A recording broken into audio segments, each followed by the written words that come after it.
जय हिंद दोस्तों, मैं संदीप कुमार पटेल आप सभी का अपने इजी मैथ्स 99 के यूट्यूब चैनल में स्वागत करते हैं और आशा रखते हैं आप लोग खुश होंगे, मस्त होंगे और अपनी पढ़ाई लिखाई बेहतर तरीके से कर रहे होंगे। तो दोस्तों, हम लोग परसेंटेज में पढ़ रहे हैं आय और व्यय पर आधारित प्रश्नों को। कल हम लोगों ने आय और व्यय पर आधारित काफ़ी प्रश्नों पर प्रैक्टिस किया। आज कुछ क्वेश्चन और हैं जिस पे हम लोग प्रैक्टिस करेंगे। तो आप लोग कॉपी और पेन लेकर हो जाएं तैयार और प्रैक्टिस को किया जाए जारी। तो देखिएगा, किसी भी व्यक्ति की जो आय होती है वह 100% होता है। चाहे उसका आय कम हो और चाहे उसका आय ज़्यादा हो, लेकिन जो भी आय होगा वह अपने आप में 100% होता है।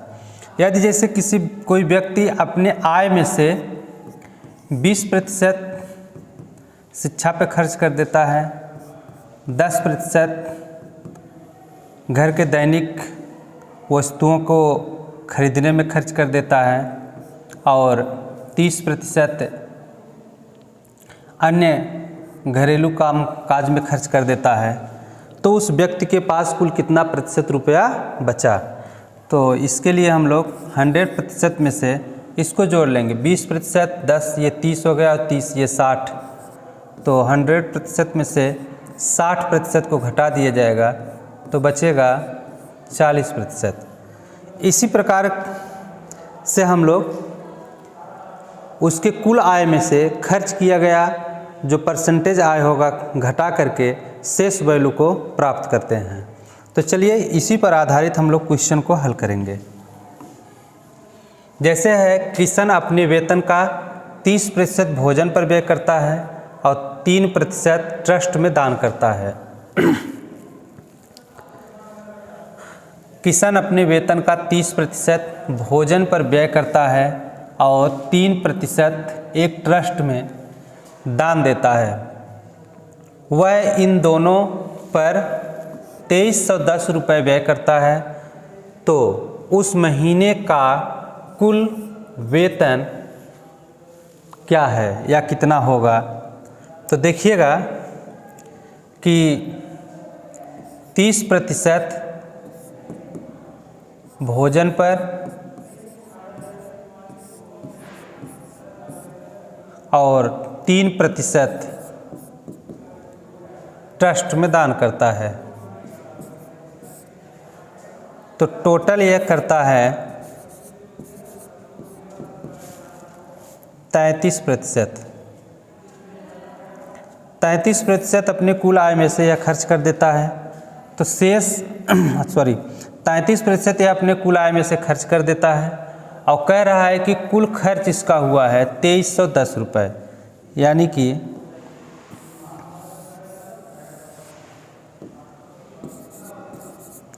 33% बराबर 2310। तो 1% का वैल्यू होगा 2310 बटे 33।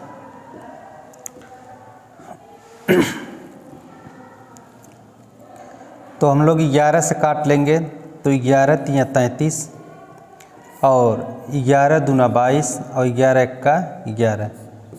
तो ये हो गया 210 के बटे 3, 3 एक का 3, 3 सत्ते 21, यानी कि 70।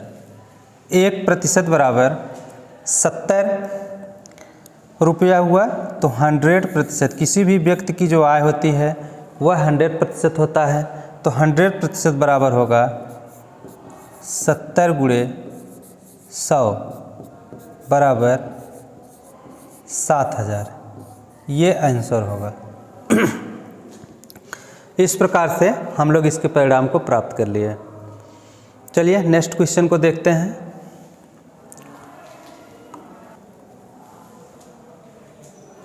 एक व्यक्ति का मासिक वेतन 13,500 है, मासिक वेतन 13,500 है और वह माह के अंत में 9,000 रुपये खर्च कर देता है। यदि उसके मासिक वेतन में 17% की वृद्धि हो और खर्च में 7% की वृद्धि, तो बचत में कितने प्रतिशत की वृद्धि होगी। तो देखिएगा, व्यक्ति का इनकम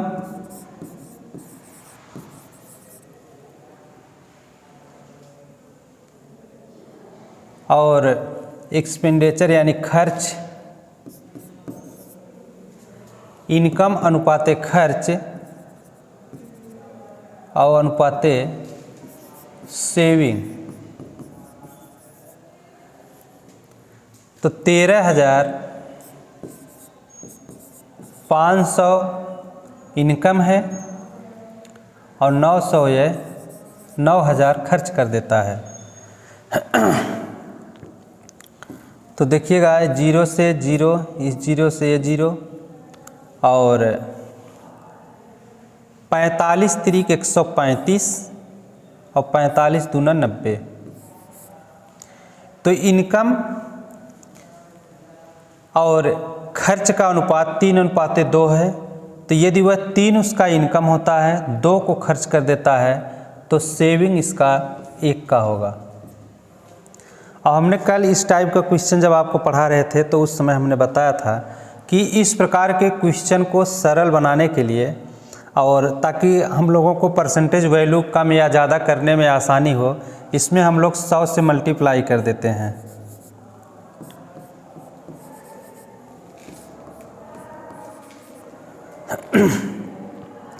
तो ये हो गया 300 और ये हो जाएगा 200 और ये हो जाएगा 100।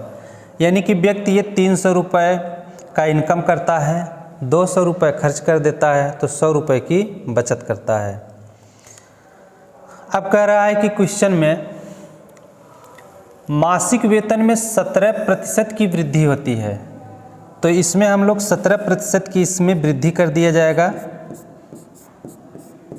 तो जब वृद्धि हो तो यहाँ पे हम लोग प्लस लगाएंगे और कमी होगी तो माइनस लगाएंगे। तो 17 तिरिक 51 यानी कि 51 रुपये की वृद्धि हो जाती है। तो कुल हो जाता है 351 रुपये। और खर्च में 7% की वृद्धि होती है। तो खर्च में 7% की वृद्धि, तो ये हो जाएगा 7 दूना 14, 14 रुपये की वृद्धि हो जाएगी। तो ये होगा 214।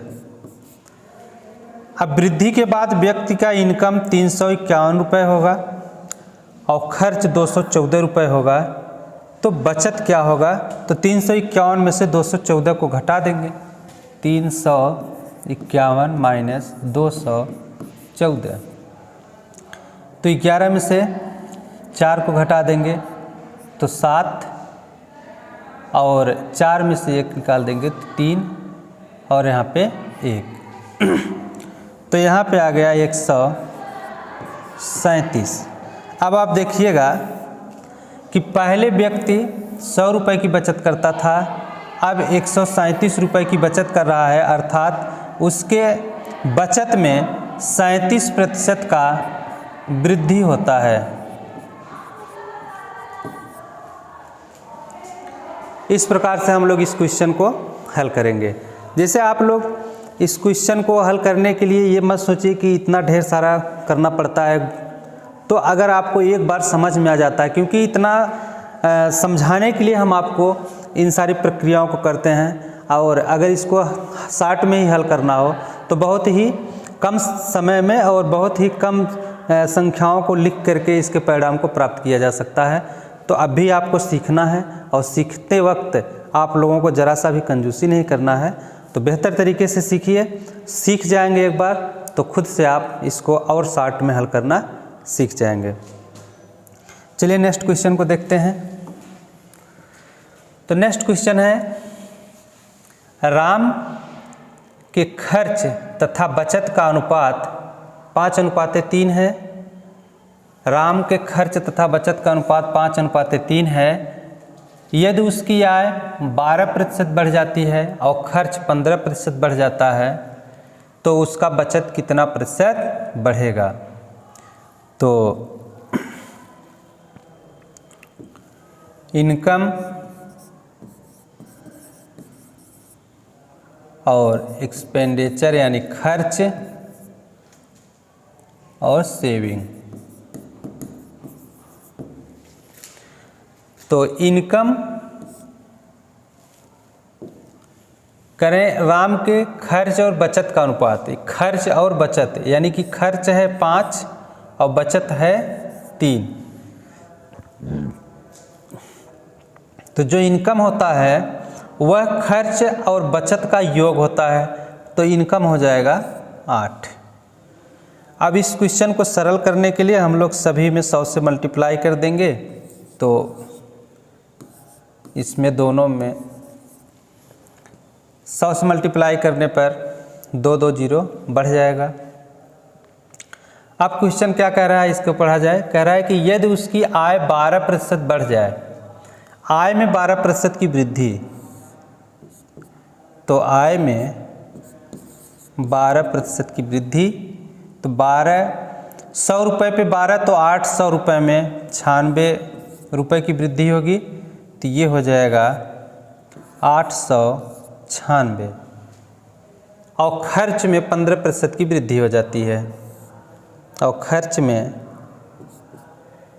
15% की वृद्धि, तो 100 पे 15 तो 500 में, तो 15 × 5 = 75 रुपये की वृद्धि, तो ये हो जाएगा 575। तो बचत, तो 575 को 896 में से घटा दिया जाए तो जो आएगा वो बचत होगा। तो 896 माइनस 575, तो 1 और 2 3, तो 321। तो देखिएगा, पहले बचत होता था 300 का और अब बचत हो रहा है 21 रुपये का। तो पहले की अपेक्षा 21 रुपये अधिक वृद्धि हो रही है 300 पर। तो 300 पर 21 रुपये अधिक मिल रहा है, तो 100 पर 21/3 बराबर 7, यानी कि पहले की अपेक्षा उसके बचत में 7% की वृद्धि होगी। इस प्रकार से हम लोग इसके परिणाम को प्राप्त कर पाएंगे। आशा रखते हैं कि आप लोगों को बेहतर तरीके से समझ में आ रहा होगा। अगर कोई भी प्रॉब्लम है, समस्या है किसी भी क्वेश्चन में, तो निश्चित तौर पे आप कमेंट करिए। हम उस क्वेश्चन को फिर से बताने का पूरी तरह से पूरा प्रयास करेंगे। चलिए नेक्स्ट क्वेश्चन को देखते हैं।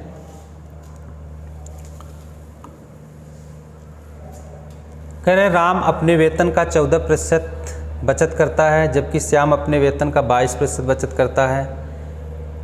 यदि दोनों को समान वेतन मिलता है और श्याम 1540 रुपये बचत करता है, तो राम कितने रुपए बचाएगा? देखिएगा, राम अपने वेतन का 14% बचत करता है और श्याम अपने वेतन का 22% बचत करके 1540 रुपये को बचाता है, यानी कि 22% बराबर 1540। तो 1% बराबर होगा 1540 के बटे 22, तो 11 से काट देंगे तो 11 दूना 22 और 11 का 11 और 11 चौक 44, तो ये होगा 140/2, तो 2 1 का 2, 2 7 14, यानी कि 70। 1% बराबर 70। कह रहा है कि दोनों का वेतन समान है, तो 14% राम बचत करता है। यदि 1% बराबर 70 है, तो 14% बराबर होगा 70 × 14। तो ये हो जाएगा 14 सत्ते 98, यानी कि 980 रुपये की बचत राम करेगा। श्याम कर रहा था 1540 रुपये की बचत 22% में। दोनों की वेतन समान है, इसलिए 1% का निकाल लेंगे तो 70 आएगा और 14% का हो जाएगा 980 रुपये। तो इस प्रकार से हम लोग इस क्वेश्चन को हल करके आगे बढ़ते हैं।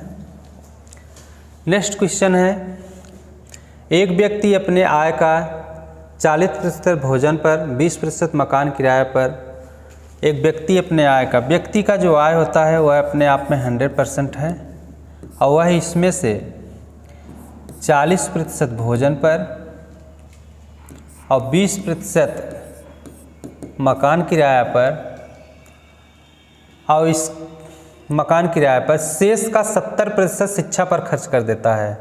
तो पहले इसको हल कर लेते हैं कि कितना बचा। तो 100% और -40, ये 20, ये 60%, शेष बचता है 40%। कह रहे हैं कि 40% का 70% बच्चों को शिक्षा पर खर्च कर दिया जाता है। तो 40 का 70%, 40 का 70% बच्चों की शिक्षा पर, यानी कि 7 चौक 28, 28% और खर्च हो जाता है किसमें से, 40 में से। तो 40 में से 28% और खर्च हो जाएगा तो बचेगा शेष 12%। क्वेश्चन में पूछ रहा है तो उसकी आय का कितना प्रतिशत बचा, तो उसकी आय का कुल खर्च करने के बाद 12% बचता है। तो इस प्रकार से हम लोग इस क्वेश्चन को, परिणाम को प्राप्त करेंगे। चलिए, हम आशा यही रखते हैं आप लोगों से कि पढ़ाया गया जो भी लेक्चर होता है आप लोगों को बेहतर तरीके से समझ में आता है। यदि आपको बेहतर लग रहा हो तो अधिक से अधिक लोगों के बीच में शेयर करें, सब्सक्राइब करें और जो भी प्रॉब्लम हो उसको कमेंट करें। चलिए, नेक्स्ट क्लास में अब आपसे मिलते हैं। धन्यवाद।